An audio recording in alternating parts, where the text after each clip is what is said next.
പുതുവത്സര പിറവികളുമായി ബന്ധപ്പെട്ട അവധികളും തിരക്കുകളും ഒക്കെ പരിഗണിച്ച് ഷാർജ അന്താരാഷ്ട്ര വിമാനത്താവളം യാത്രക്കാർക്ക് നൽകുന്ന പ്രത്യേക അഡ്വൈസറിയാണ് ഇന്നിപ്പോ തികച്ചും ലോക്കലിൽ ആദ്യം പറയാനുള്ളത്.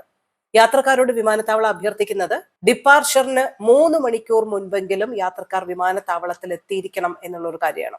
വിമാന യാത്രക്കിടയിലുള്ള കാലതാമസം ഒഴിവാക്കാനായി സിറ്റി ചെക്ക് ഇൻ ഫെസിലിറ്റി പോലെയുള്ള സംവിധാനങ്ങൾ പ്രയോജനപ്പെടുത്തണമെന്നും യാത്രക്കാരോട് ഷാർജ എയർപോർട്ട് അഭ്യർത്ഥിക്കുന്നുണ്ട്. വ്യാഴാഴ്ചയാണ് ജനുവരി 1, 2026. അന്ന് പൊതു അവധിയാണ്. അപ്പോൾ വ്യാഴം, വെള്ളി, ശനി, ഞായർ 4 ദിവസത്തെ അവധിയാണ് ഷാർജ എമിറേറ്റിലെ ജീവനക്കാർക്ക് ലഭിക്കുക. വലിയ യാത്രാ തിരക്കിന്റെ സമയമാണ്. വിമാന യാത്രക്കാർ ഈ തിരക്ക് കണക്കിലെടുത്ത് നേരത്തെ വിമാനത്താവളത്തിൽ എത്തണം. സിറ്റി ചെക്ക് ഇൻ സംവിധാനങ്ങളെല്ലാം പ്രയോജനപ്പെടുത്തണമെന്ന് ഷാർജ എയർപോർട്ട് ഓർമ്മപ്പെടുത്തുകയും ചെയ്യുന്നുണ്ട്. പുതുവത്സരാഘോഷത്തിന്റെ കാര്യം പറഞ്ഞപ്പോഴാണ് രാജ്യത്തെ തൊഴിലാളികൾക്ക് ഈ പുതുവത്സര സമയത്ത് 1 ദശലക്ഷം ദിർഹത്തിലധികം മൂല്യമുള്ള സമ്മാനങ്ങളുമായി വിപുലമായ മത്സര പരിപാടികൾ സംഘടിപ്പിക്കുകയാണ് മാനവശേഷി സ്വദേശീവൽക്കരണ മന്ത്രാലയം.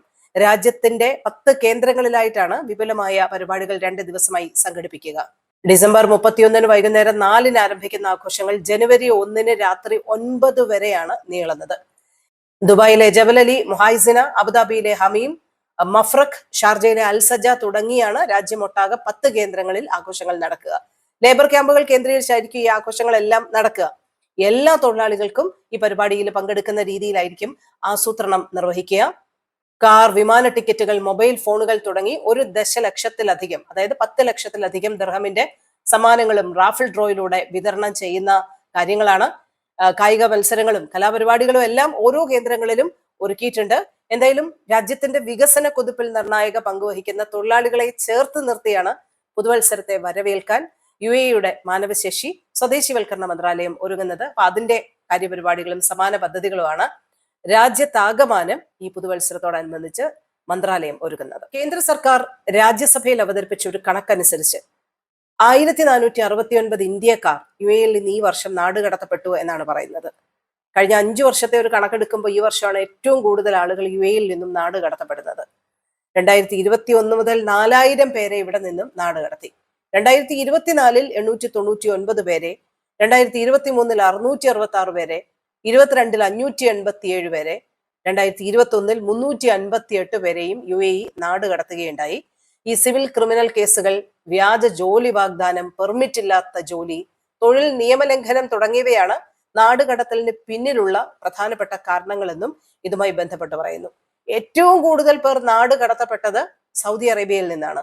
ഒരു വർഷത്തിനിടെ സൗദി അറേബ്യ നാട് കടത്തിയത് 10,884 പേരെയാണ്. ഇതിൽ റിയാദിൽ നിന്ന് 7,019 പേരും ജദ്ദയിൽ നിന്ന് 3,865 പേരും ഉൾപ്പെടുന്നുണ്ട്. ആഗോളതലത്തിൽ 81 രാജ്യങ്ങളിൽ നിന്ന് 24,600 ഇന്ത്യക്കാരെയാണ് നാട് കടത്തിയതെന്നും ഈ റിപ്പോർട്ടിൽ പറയുന്നുണ്ട്.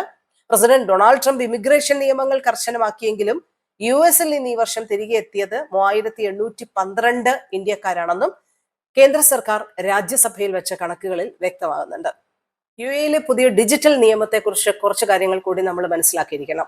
ഓൺലൈൻ ചൂതാട്ടങ്ങളിലും അതുപോലെ തന്നെ വാതുവെപ്പ് ഗെയിമുകളിലും കുട്ടികൾ പങ്കെടുക്കുന്നതിന് കർശനമായ വിലക്ക് ഏർപ്പെടുത്തുന്ന തരത്തിലാണ് ഈ UAE-യുടെ ഡിജിറ്റൽ നിയമങ്ങൾ കൊണ്ടുവന്നിരിക്കുന്നത്.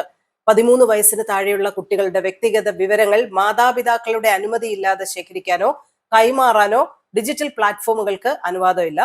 സോഷ്യൽ മീഡിയ, സെർച്ച് എഞ്ചിനുകൾ, ഓൺലൈൻ ഗെയിമിംഗ് പ്ലാറ്റ്ഫോം എന്നിവ നിർബന്ധമായും പ്രായപരിധി പരിശോധിക്കുന്നതിനുള്ള സംവിധാനങ്ങളും മറ്റു കാര്യങ്ങളും ഒക്കെ ഉൾപ്പെടുത്തണം. സൈബർ ബുള്ളിയിങ്, ഉപദ്രവങ്ങൾ, അശ്ലീലത എന്നിവയിൽ നിന്ന് കുട്ടികളെ സംരക്ഷിക്കാനാണ് കർശനമായിട്ടുള്ള നിയമങ്ങൾ കൊണ്ടുവരുന്നത്. കുട്ടികളുടെ ഡിജിറ്റൽ സുരക്ഷ ഉറപ്പാക്കുന്നതിന് കുടുംബ മന്ത്രിയുടെ നേതൃത്വത്തിൽ national child digital safety council രൂപീകരിക്കും. കുട്ടികളുടെ ഓൺലൈൻ പ്രവർത്തനങ്ങൾ പാരന്റൽ കൺട്രോൾ സംവിധാനങ്ങൾ ഉപയോഗിച്ച് നിരീക്ഷിക്കണമെന്നതടക്കമുള്ള കാര്യങ്ങൾ രക്ഷിതാക്കളും ശ്രദ്ധിക്കണമെന്നും നിയമം നിർദ്ദേശിക്കുന്നു. ഇതടക്കം സൈബർ ബുള്ളിയിങ് അടക്കമുള്ള സൈബർ ലോകത്തെ പ്രതിലോമകരമായിട്ടുള്ള പ്രവർത്തനങ്ങളിൽ നിന്നും കുഞ്ഞുങ്ങളെ സംരക്ഷിക്കുന്നതാണ് പുതിയ ഡിജിറ്റൽ നിയമം. 2026 കുടുംബ വർഷമായിട്ട് ആചരിക്കാനാണ് UAE-യുടെ പൊതു തീരുമാനം. അതിനെ ശക്തിപ്പെടുത്തുന്നതാണ് പുതിയ ഡിജിറ്റൽ നിയമവുമായി ബന്ധപ്പെട്ട് വന്നിരിക്കുന്ന പരിഷ്കാരങ്ങൾ.